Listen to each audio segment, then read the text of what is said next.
When writing the graphic novel Dracula, Bram Stoker chose Prince Vlad Dracul, the Dark Age ruler, as the model. Since his creation, Dracula has become a sensation around the globe.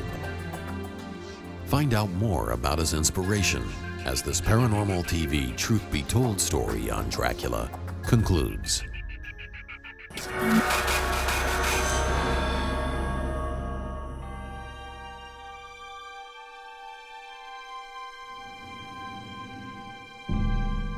Prince Vlad Dracul was born in 1431. His reign was savage, cruel, and consisted of some of the worst crimes ever committed in the history of the world. The physical pleasure that pain and torture to his victims gave him, his thirst for blood, and his aristocratic background earned him the legendary name Prince of Darkness.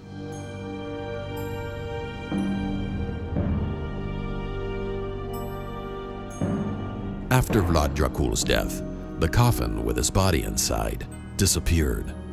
Rumors spread that Prince Vlad Dracul still roamed the silent and black hills of Romania, surviving all attempts to destroy him.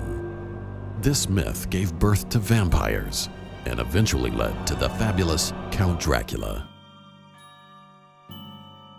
Being a vampire, Dracula has lived for hundreds of years. This has enabled him to build a vast fortune with incredible knowledge. Combined with his charm and great flair for dressing, he's become a popular and seductive host to his unsuspecting guests. One aspect of Bram Stoker's Dracula is that he's one of the sexiest creatures that has graced the pages of a Gothic novel. A combination of immortality, half animal qualities, and blue blood running through his veins makes him a desirable, yet unmistakably lethal playboy.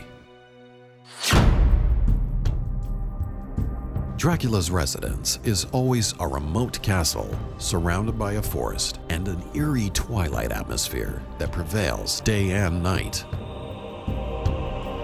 Dracula's peculiar daytime resting place is a coffin lined with the finest silk.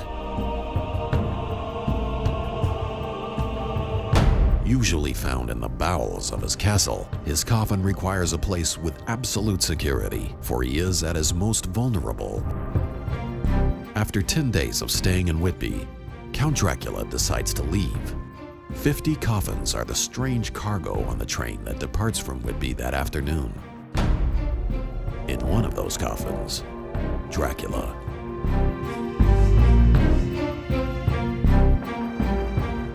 Still today, within the walls of his castle, horror rules, and behind his bewitching smile, imminent danger lurks. But beneath this cloud of evil, a certain sadness surrounds him. Trapped in the body of death, with a strange desire for affection, Count Dracula's existence remains an endless and tragic fantasy.